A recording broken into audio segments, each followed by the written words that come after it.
L&T సంస్థ ఏదైతే నామా నాగేశ్వరరావు గారు ప్రస్తుతం బీఆర్ఎస్ నాయకుడు, BRS MP candidate, sitting MP.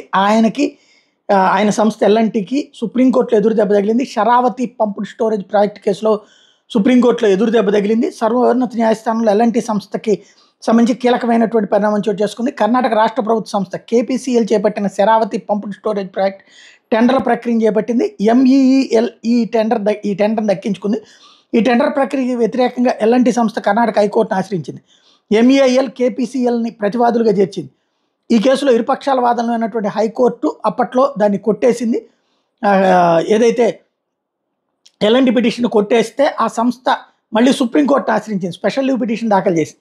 MEIL కేపీఎల్ని ప్రతివాదులుగా చేర్చింది. ఇరుపక్షాల వాదనలను సుప్రీంకోర్టు కూడా ఎల్ఎన్‌టి పిటిషన్ కొట్టేసింది.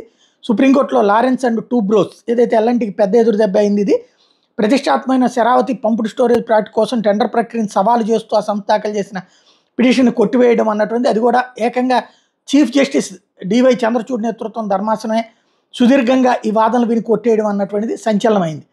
ఎస్పెషల్లీ మెకానికల్ హైడ్రో మెకానికల్ పనుల్లో అనుభవం లేదని, అలాంటి సంస్థకి అవకాశం ఇచ్చారని, ఎల్ఎన్‌టి టెండర్లో పాల్గొనడానికి అర్హత లేదని చెప్పారని, ప్రస్తుతం కేపీసీఎల్ ఆధ్వర్యంలో నడుస్తున్న శరావతి పంప్డ్ స్టోరేజ్ ప్రాజెక్ట్ టెండర్ని తక్కువ ధరకు కోట్ చేసి ఎంఈఐఎల్ దక్కించుకుందని, ఇదే Sharavathi pumped storage power project tender ప్రక్రియ చెల్లదంటూ వీళ్ళు వేసినటువంటి పిటిషన్ కొట్టివేస్తూ అది చెల్లుబాటు అవుతుందని తేల్చి చెప్పింది సుప్రీంకోర్టు.